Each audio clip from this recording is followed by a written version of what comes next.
আসসালামু আলাইকুম রাহমাতুল্লাহ। আজকের ভিডিওটা আপনার জন্য খুবই স্পেশাল এবং খুবই গুরুত্বপূর্ণ। আপনি যদি হতাশায় থাকেন, ডিপ্রেশনে থাকেন, ঋণগ্রস্ত হন অথবা বিপদগ্রস্ত হন, তাহলে আজকের ভিডিওটা আপনার জন্য স্পেশালি হবে। কারণ আপনি তো জানেন আপনি বিপদে আছেন অথবা খুব একটা ঋণগ্রস্ত হয়ে আছেন। আপনার জন্য আজকের এই আমলটি এবং ভিডিওটি খুবই গুরুত্বপূর্ণ। আমলটি হচ্ছে দুরূদ শরীফের আমল। একজন ব্যক্তি অনেক টাকা ঋণী ছিলেন। তিনি তার ঋণের জন্য ঋণ দিতে পারেন না দেখে খুব হতাশ হয়ে গেছেন, খুব হতাশে ভুগতেছেন। আপনারা তো নরমালি জানেন কেউ যদি ঋণগ্রস্ত থাকে তার টেনশন কিরকম থাকে। তো সে তার স্ত্রীর সাথে আইসা বলতেছেন যে আমি তো আগামীকাল কি টাকাটা দেওয়া লাগবে, আমার নামে নালিশ করা হয়েছে একজন বিচারকের কাছে, এখন কালকে যদি টাকাটা না দিই তাহলে আমার কোন একটা বড় সমস্যা হয়ে যাবে। তখন তার স্ত্রী বলতেছেন আপনি হতাশ হবেন না, আপনি আসুন আজকে রাত আপনি করেন দুরূদ শরীফের আমলটা করেন। এরপরে ওই ব্যক্তিটা তার স্ত্রীর কথা অনুযায়ী রাতে দুরূদ শরীফ পড়তে লাগলেন এবং এক পর্যায়ে দুরূদ শরীফ পড়তে পড়তে রাত ঘুমিয়ে পড়লেন।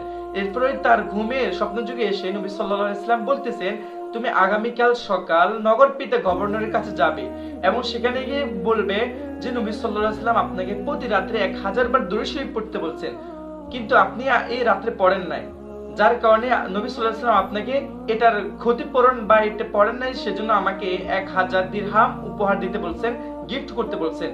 এই কথা তিনি নবী সাল্লাল্লাহু আলাইহি ওয়াসাল্লাম ওনাকে বলছেন। তার হঠাৎ করে ঘুম ভেঙে গেছে।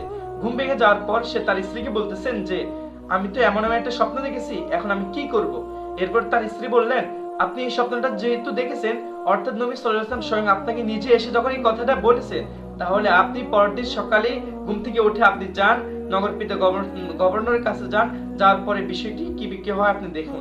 এরপর তিনি বললেন ঠিক আছে তাহলে আমি যাচ্ছি। এরপরে তিনি নগরপিতার গভর্নরের কাছে গিয়েছিলেন।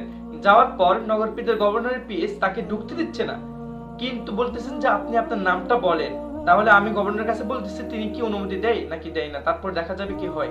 এরপরে উনি ওনার নামটা বলার পর গভর্নর তাকে বলছেন যে আর তাকে আসতে দাও ভিতরে। এরপর তিনি ভিতরে গেলেন। যাওয়ার পর এবার গভর্নর বলতেছেন আমি তো আপনার অপেক্ষায় রয়েছি, নবী সাল্লাল্লাহু আলাইহি ওয়াসাল্লাম আজকে রাত আমাকে দুরূদ শরীফ পড়তে বলছেন, কিন্তু আমি পড়ি না বিদায় তিনি আজকে রাত এসে আমাকে বলছেন যে পরের দিন সকালে তোমার কাছে একজন ব্যক্তি আসবে যে অনেক বিপদগ্রস্ত, অনেক ঋণগ্রস্ত, তাকে তুমি এই বিপদ থেকে উদ্ধার করবে, কিছু টাকা হাদিয়া দেবে। এরপর তিনি বললেন যে আমি এই হাদিয়াগুলো নিয়েই তোমার জন্য অপেক্ষায় রয়েছি। তখন তিনি অবাক হয়ে বললেন ঠিক আছে আমি তাহলে টাকাগুলো নিয়ে যাচ্ছি। এরপর তিনি টাকাগুলো নিয়ে বিচারকের কাছে আসলেন, যার কাছে ওনার নামে বিচার দেওয়া হলো। এরপর ওই বিচারকের কাছে পাওনাদারও আসলেন এবং যিনি দেওয়ানাদার তিনিও আসলেন। এরপরে বিচারক বলতেছেন পাওনাদারকে যে আজকে পাওনাটা আমি আমার নিজের পকেট থেকে দিয়ে দিব, 500 দিরহাম আপনি পাবেন, আপনার ঋণটা আমি শোধ করে দিচ্ছি, ধরেন আপনার টাকাটা নেন। এরপরে পাওনাদার অবাক হয়ে বললেন আরে আপনি বিচারক হয়ে কেন তার টাকাটা দিতে যাবেন। এরপর বললেন যে নবী সাল্লাল্লাহু আলাইহি ওয়াসাল্লাম আজকে রাত্রে আমার স্বপ্ন যুগে এসে বললেন যে আমি যেন এই লোকটাকে বিপদ থেকে উদ্ধার করি, এই লোকটার পাওনা যেন আমি নিজের পকেট থেকে শুট করে দিই। এরপর পাওনাদার এটা শুনে অবাক হয়ে বললেন তাহলে তো আমার কোনো কথাই নেই, যেখানে নবী সাল্লাল্লাহু আলাইহি ওয়াসাল্লাম বলছেন সেখানে আমি পাওনাদার কোনো পাওনা টাকাই নিব না। তাহলে বুঝেন দুরূদ শরীফের কত পাওয়ার।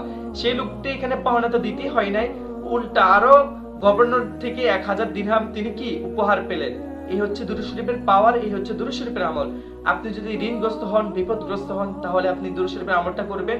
পরীক্ষায় খারাপ রেজাল্ট হয়ে থাকলে আপনি জানেন যে আপনি পরীক্ষা দেওয়ার পরে কিছুটা খারাপ হয়েছে, তখন রেজাল্ট আসার আগ পর্যন্ত আপনি দুরূদ শরীফের আমলটা করতে থাকেন, তাহলে আপনার রেজাল্ট অবশ্যই ভালো হয়ে যাবে, ভালো আসবে এবং আপনি যে প্রত্যাশিত রেজাল্টের প্রত্যাশা করতেছেন সেটা অবশ্যই আসবে।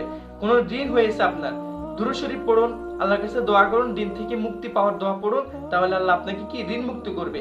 আপনি কোনো বিপদে আছেন তাহলে বিপদ সংক্রান্ত এই দুরূদ শরীফ পড়ুন এবং আল্লাহর কাছে দোয়া করুন, 5 ওয়াক্ত নামাজ পড়ুন, তাহলে আল্লাহ আপনাকে বিপদ থেকে রক্ষা করবে। এই হলো দুরূদ শরীফের আমল। এটা যদি আপনি সবসময় করেন তাহলে আল্লাহ আপনাকে সকল বিপদ থেকে, সকল ঋণগ্রস্ত থেকে আল্লাহ আপনাকে হেফাজত করবে।